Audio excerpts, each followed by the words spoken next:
Assalamualaikum warahmatullahi wabarakatuh. Perkenalkan, nama saya Muhammad Nur, peserta PPG dalam jabatan tahun 2020. Asal sekolah SMKS Muhammadiyah Toli-Toli. Kali ini saya perlihatkan kartu ujian untuk persyaratan menampilkan di video sebagai lampiran uji kompetensi atau uji kinerja. Nah, demikian saya sampaikan. Marilah kita menyaksikan video pembelajaran berikut ini. Selamat menyaksikan.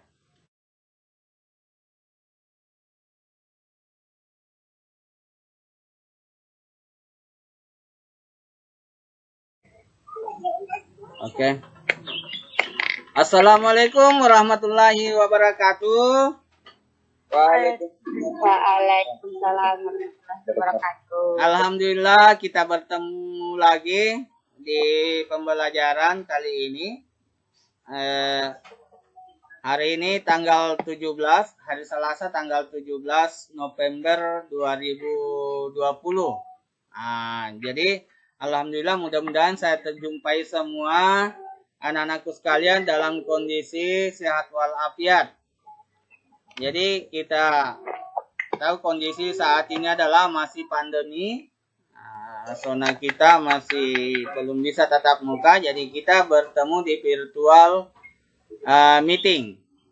Jadi mungkin ada teman-teman yang lain belum sempat hadir karena memang cuaca di daerah kita ini kurang bersahabat.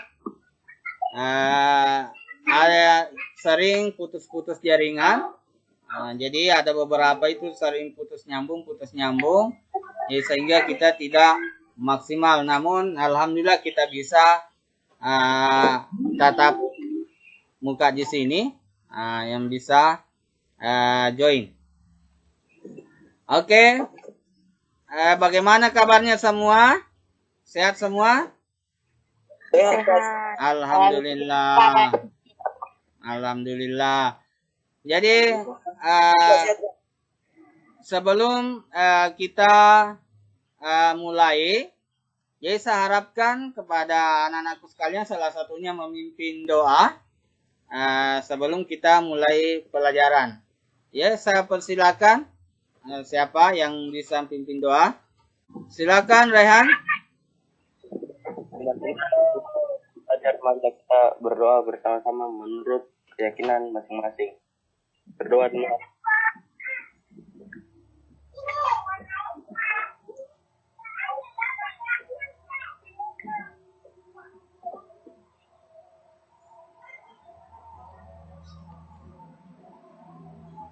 Doa selesai. Iya. Semoga mudah-mudahan pembelajaran kita kali ini diberkahi oleh Allah Subhanahu wa Ta'ala. Jadi sebelum kita lanjut,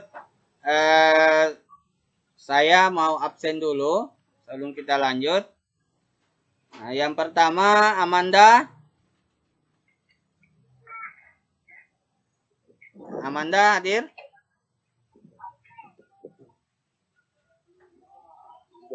Oh, suaranya lagi kurang bagus mic-nya. Coba Armayani. Nah, hadir. Juleha. Hadir, Kak. Suci Ramadhani. Ya. Hadir, Pak. Ya. Erwin. Hadir Komandan. Muhammad Putra. Pak. Ya. Raihan. Hadir Pak Guru.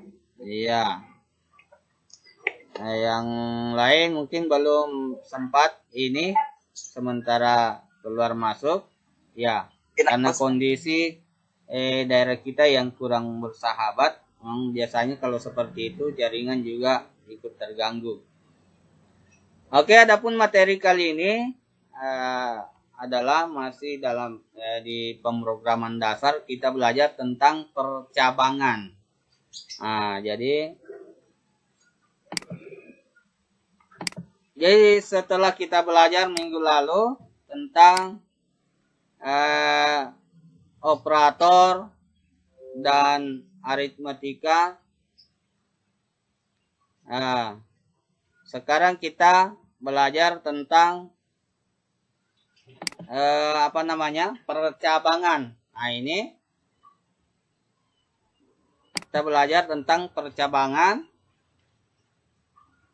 Yang mana percabangan ini adalah jika kita menggunakan suatu program yang mempunyai makna ganda atau dalam kata lain bercabang. Nah, itu istilahnya dalam program bercabang atau percabangan. Ya, kita mulai pemrograman dasar percabangan. Kemudian guru mata pelajaran saya sendiri Muhammad Nur Eskom.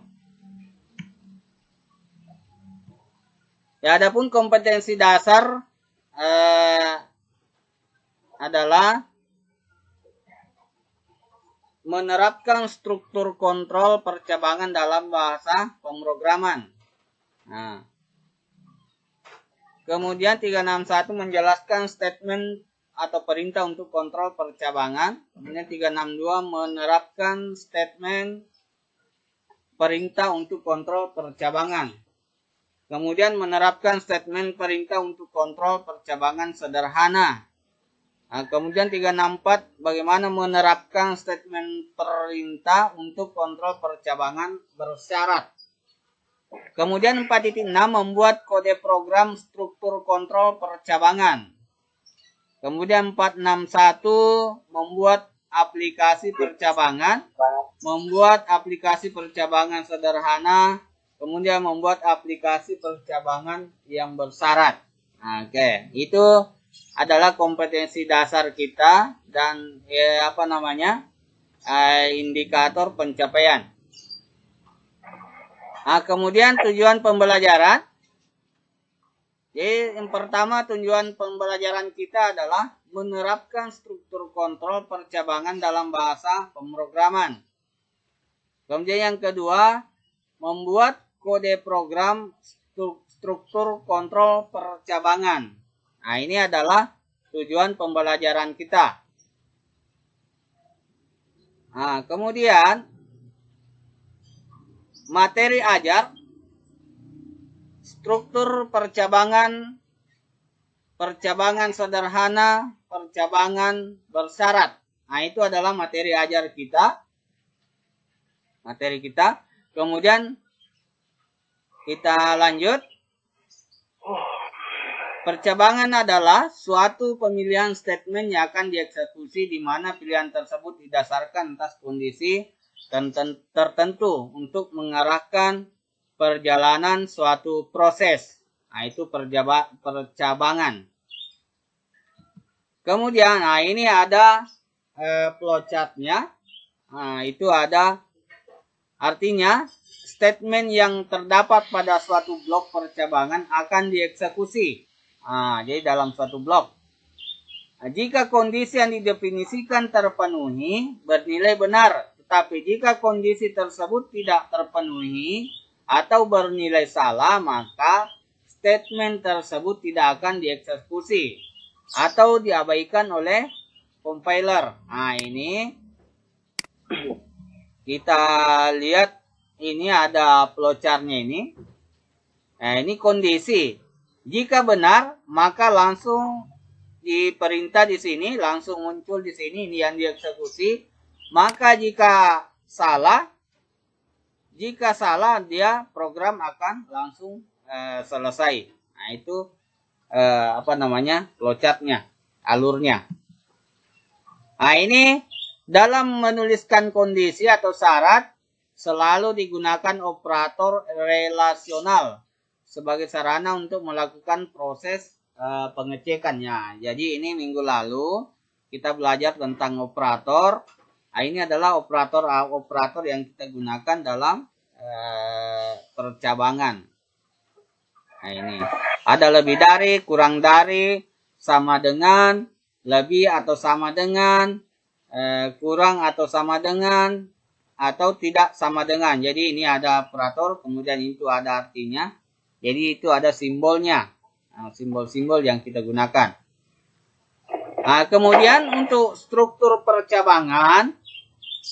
Nah, struktur percabangan atau sering disebut dengan struktur kontrol. Nah, ini memungkinkan programmer untuk membuat program yang memilih satu langkah di antara sejumlah langkah untuk dikerjakan.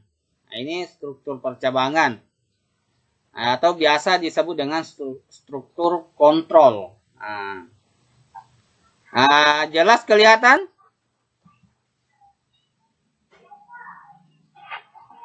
Bagaimana kelihatan slide? Tidak terganggu juga? Tidak, Pak. Ya, Iya, alhamdulillah. Pak. Jadi kita lanjut. Pada bahasa pemrograman C++ ada dua jenis struktur yang digunakan untuk mengimplementasikan suatu percabangan, yaitu if dan switch case. Jadi ini ada dua yang kita gunakan, yaitu percabangan if dan switch case. Jadi untuk pertemuan kali ini mungkin kita hanya bisa membahas tentang if. Jadi ini ada struktur if. Minta tolong mikrofonnya mungkin di apa nih yang ribut, coba di mute. Ya, oke, kita lanjut. Struktur if. Nah, ini ada struktur satu kondisi if. Jadi yang digunakan di sini untuk menggunakan program adalah if. Ada yang tahu apa artinya if? Ada yang tahu apa artinya if dalam bahasa Inggris? Makan, Pak. Ditanya Bapak saya, bukan disuruh bilang makan. Makan artinya. If dalam bahasa Inggris artinya jika. Makan. If dalam bahasa Inggris artinya jika. Jika. Itu dalam bahasa Inggris jika, berarti bersama jika. Struktur ini merupakan struktur yang paling sederhana karena hanya melibatkan satu buah ekspresi yang akan diperiksa. Jika kondisi salah tidak akan mengerjakan apapun di dalam instruksi. Jadi langsung menuju ke instruksi berikutnya. Ini ada struktur kondisi if. Jadi dia akan periksa, dia akan hanya melibatkan satu buah ekspresi yang akan diperiksa. Jadi jika kondisinya salah, akan mengerjakan apapun di dalam instruksi if. Jadi langsung menuju ke instruksi berikutnya. Ini ada struktur if satu statement. Ini strukturnya. If, kemudian kondisi. Bagaimana kondisinya? Kalau kondisinya true, di situ nanti ada true atau false. Yaitu ada statementnya di situ. Kalau kondisinya benar, maka dikerjakan statement itu. Kemudian, jika terdapat lebih dari satu statement, maka penulisan statement harus berada dalam kurung kurawal. Itu jadi ada kurung kurawal. Ini jika kondisi statement 1 atau statement 2. Itu. Ini adalah strukturnya. Kita lihat contoh programnya. Ini contoh program. Include your stream using namespace std integer main. Integer nilai, cout masukkan nilai. Ini nilai, variabel nilai. Kemudian ada if. Kemudian kondisinya nilai lebih besar daripada 0. Ini. Jika nilai, maksudnya jika nilai lebih besar daripada 0. Maka Cout nilai yang akan diinputkan bilangan positif. Nah, kita coba langsung praktekkan. Kita coba langsung praktekkan. Nah, ini percabangan 1. Oke.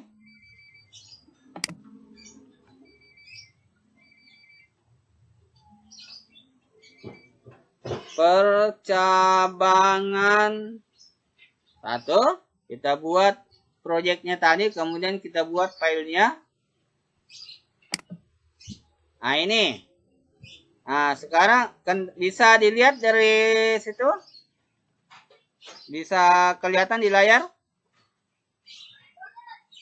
Bisa, Pak. Ya. Kelihatan. Oke. Nah, kita lihat ini. Integer nilai. Nah, kita coba praktekkan. Terus. Include iostream. Iya. Using namespace std. Using namespace std. Jadi penulisannya harus benar. Tidak boleh salah.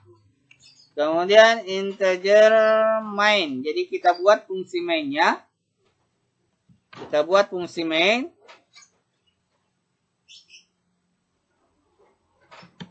Buka kurung kurawal. Ya, bisa kita tutup memang kurawalnya di sini atau nanti. Kemudian kita buat programnya.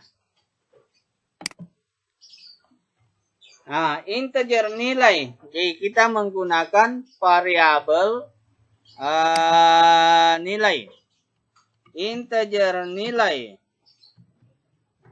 Nah, integer nilai. Kemudian kita buat lagi Cout masukkan nilai. Jadi kita menggunakan fungsi cin. Nah, cin ini fungsinya adalah untuk menginput nilai. Jadi untuk menginput satu nilai menggunakan cin. Nah, itu.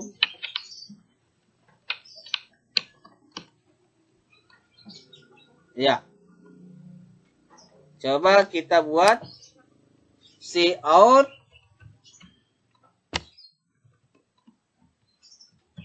Nah, ini penulisannya. Masukkan nilai. Nah, itu.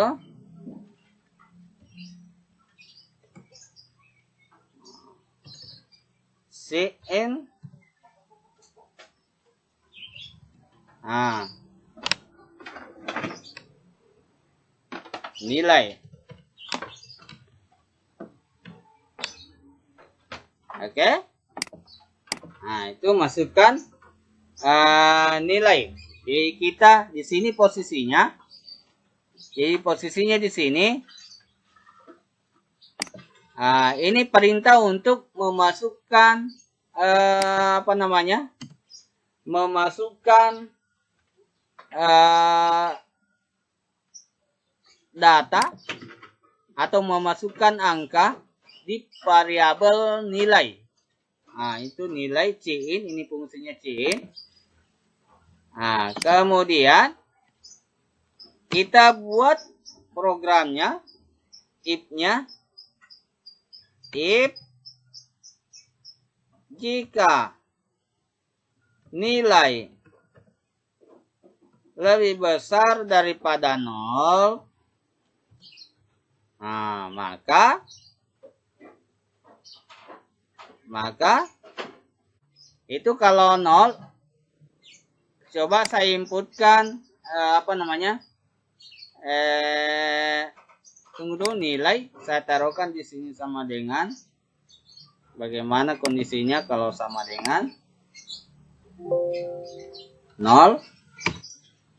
Iya tetap bilangan positif karena di sini bernilai true, benar. Karena sama dengan 0, yang saya inputkan 0. Kalau tidak ada begini berarti kalau 0 saya inputkan berarti dia tidak menampilkan ini. Bisa paham kira-kira sampai di sini? Bisa Pak. Oke. Alhamdulillah. Oke, sekarang kita lanjut.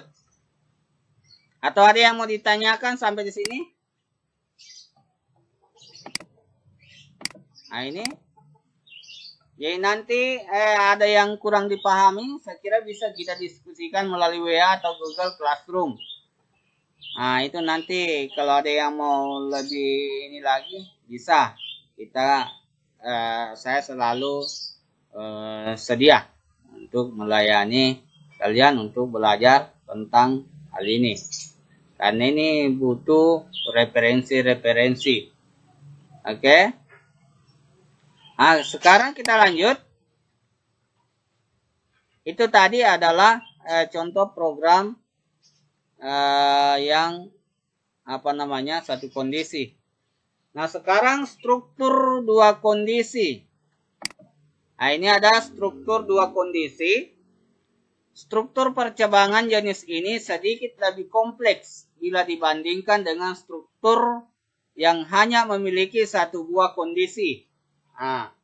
Karena dalam struktur ini memiliki dua statement, yaitu statement yang akan dikerjakan jika kondisi bernilai benar atau terpenuhi.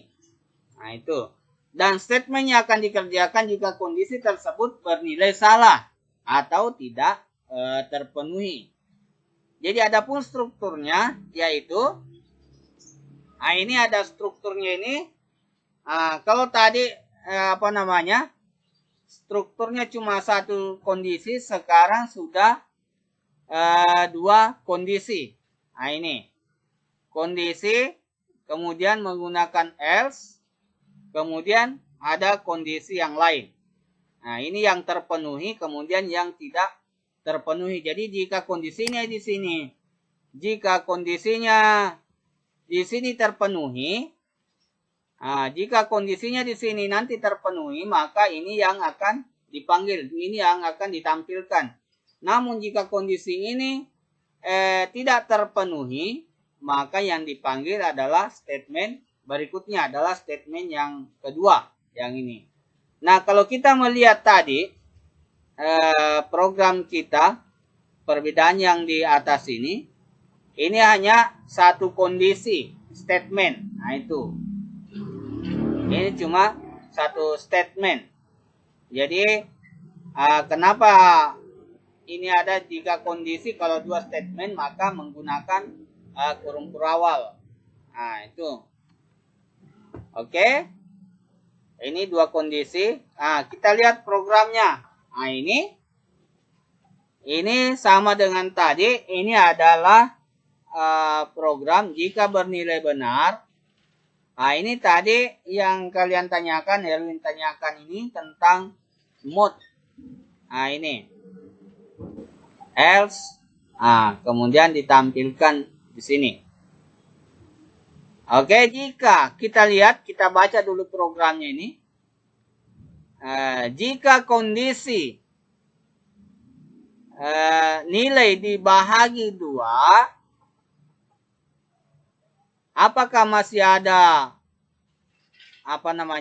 jika sama dengan 0, jika habis dibagi sama dengan 0, maka nilai yang Anda inputkan sudah adalah bilangan genap. Ini untuk memilih bilangan genap.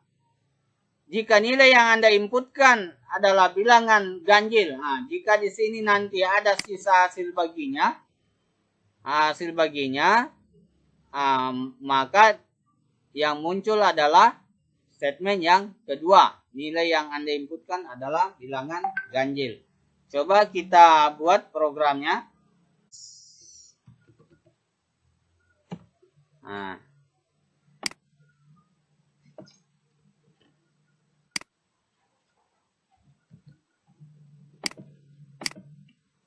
Nah,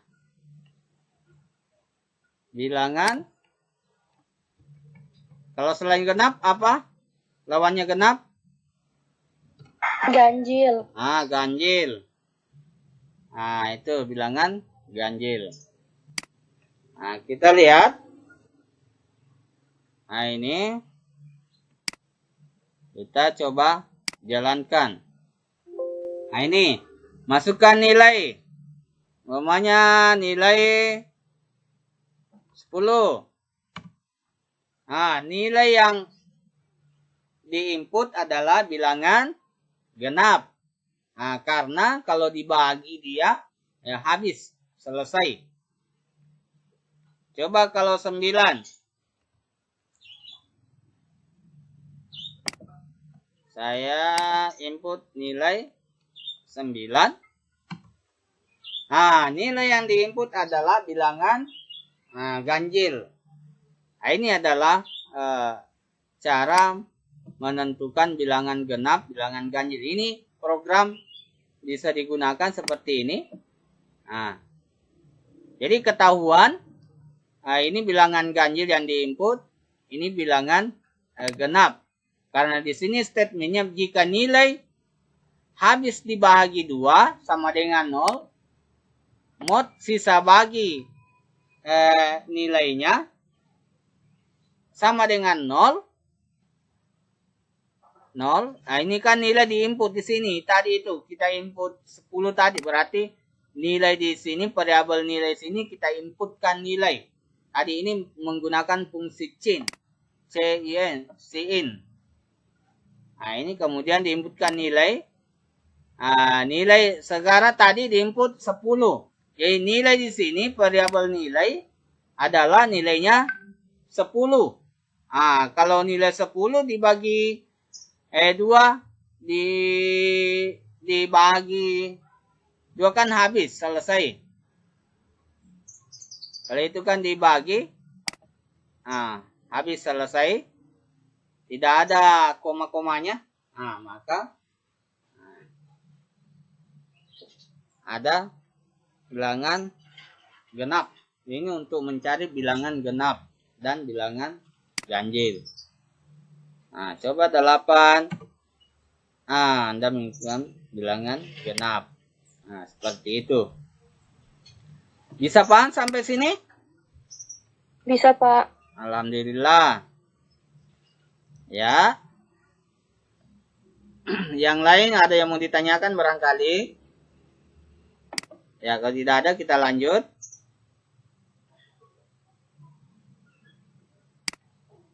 Iya. Kemudian yang ketiga, ada struktur 3 kondisi atau lebih. Percabangan jenis ini merupakan perluasan dari struktur percabangan dengan 1 dan 2 kondisi. Karena dalam struktur ini memiliki lebih dari 2 statement, yaitu ini strukturnya. Lebih dari 2 statement. Ada banyak ini. Jika kondisi 1 tidak terpenuhi, kalau dia terpenuhi maka ini yang akan dipanggil. Ini jika kondisi 1 terpenuhi maka ini yang akan ditampilkan. Nah, sekarang if yang kedua. Jika kondisi if yang kedua ini terpenuhi maka ini yang akan ditampilkan. Jika tidak terpenuhi maka dia akan pindah lagi ke kondisi ketiga. Jika kondisi ketiga lagi, umpamanya kalau dia terpenuhi maka dia akan memanggil ini statement jika kondisi 3 terpenuhi, ini akan dipanggil. Namun jika di sini tidak memenuhi else, maka dia akan langsung menampilkan ini. Jadi saya ulang, jika kondisi 1 terpenuhi maka langsung ini yang ditampilkan, statement yang pertama. Jika kondisi ini tidak memungkinkan, tidak memenuhi kondisi ini, maka if langsung ke if yang kedua. Langsung dia baca ke sini. Maka jika di sini tidak terpenuhi lagi, atau kalau if di sini sudah terpenuhi, maka ini yang ditampilkan. Nah, jika di sini tidak terpenuhi, maka dia langsung pindah ke if berikutnya. Nah, setelah if berikutnya ini, jika ini kondisi memenuhi, maka ditampilkan statement yang pertama. Jika ini tidak memenuhi, maka dia langsung menampilkan statement yang kedua, yaitu semuanya tidak terpenuhi. Nah, coba kita lihat contoh programnya. Nah, ini ada contoh program. Jika di sini bilangan, masukkan bilangan yang akan dicek. Jadi bilangan 0 lebih dari 0. Bilangan adalah bilangan positif, negatif. Bilangan ini kalau ini kita lihat, kalau ini memenuhi, maka langsung dipanggil bilangan positif. Namun jika tidak, maka pindah ke sini, statement ini. Apakah bilangan lebih kecil daripada 0, maka dia langsung tampilkan. Namun di sini tidak memenuhi, maka langsung ke cout akan ditampilkan yang berikutnya. Begitu. Oke, kita coba programnya.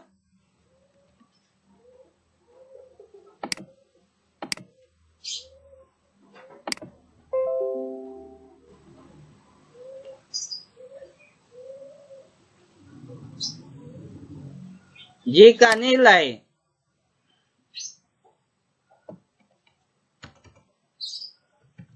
lebih besar daripada apa tadi? Jika nilai lebih bilangan daripada 0, kita coba pakai bilangan. Kita ganti ini. Bilangan. Sini bilangan. Bil.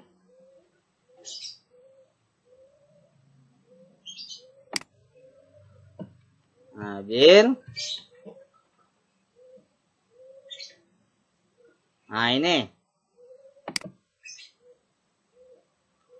Kita coba. Oke. Kita coba 2 dulu. Nilai bilangan berapa? 7. Ini salah. Masih ada salah. Sin bilangan lebih dari 0. Ini untuk menampilkan bilangan positif dan negatif. Bukan bilangan ganjil. Positif.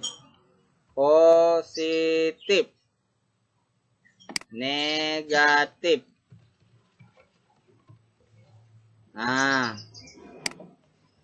Kemudian ini ada kondisi lagi di sini. Kita lihat. Ada kondisi lagi setelah else. Bila kondisinya lebih kecil daripada 0 lagi, maka ditampilkan bilangan genap, negatif. Kita coba lihat.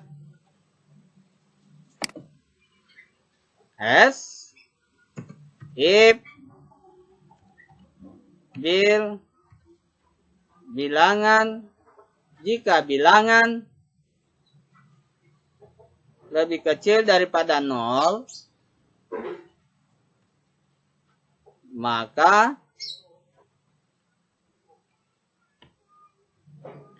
menampilkan Anda mengikut bilangan negatif. Kemudian else. Langsung saja kita munculkan di sini bilangan 0.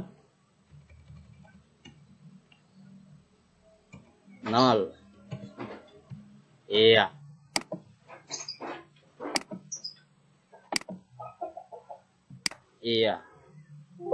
Nah, ini coba kita jalankan, kita inputkan nilai berapa, nilai 7.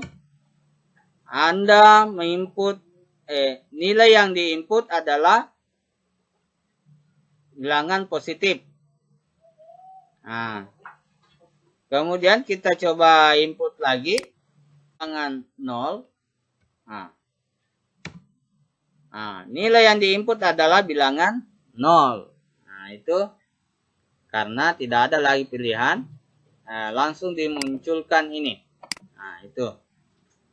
Nah, ini adalah program menggunakan if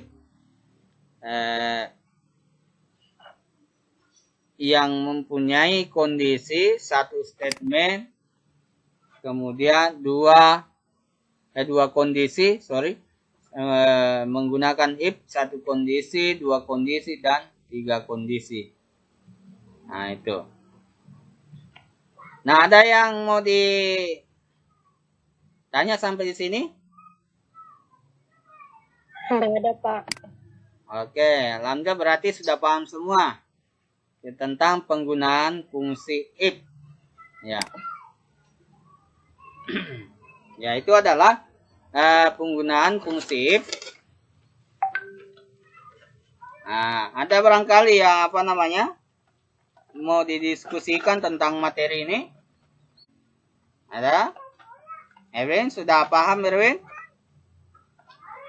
Paham, Pak. Alhamdulillah. Nah, ada yang bisa memberikan kesimpulan? Ya?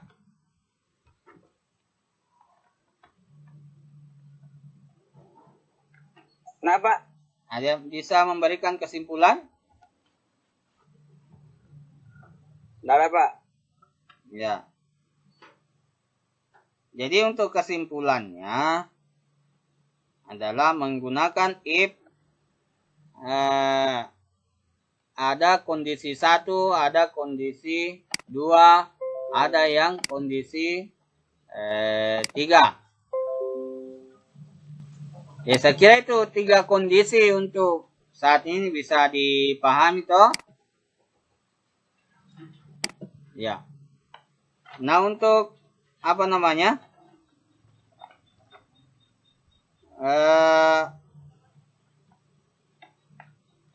untuk materi saya akan upload di Google Classroom. Jadi materinya nanti Google Classroom. Nah, di sini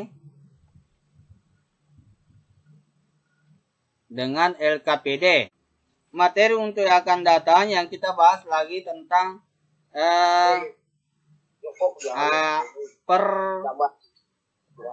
kita bahas tentang perulangan. Nah, jadi nanti pertemuan minggu depan. Jadi sebelum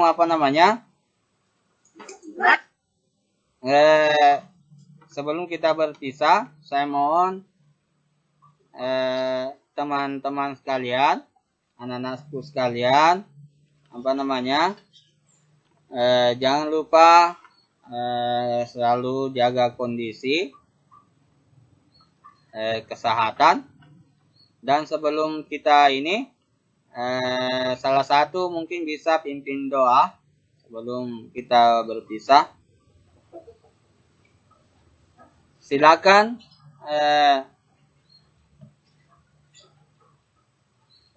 Mungkin Amanda bisa pimpin doa.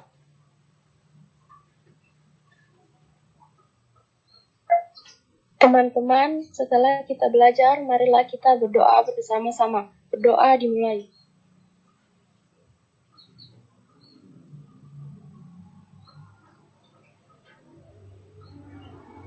Berdoa selesai. Iya. Ya, alhamdulillah, terima kasih bisa bergabung sampai di sini. Demikian. Assalamualaikum warahmatullahi wabarakatuh. Waalaikumsalam warahmatullahi wabarakatuh.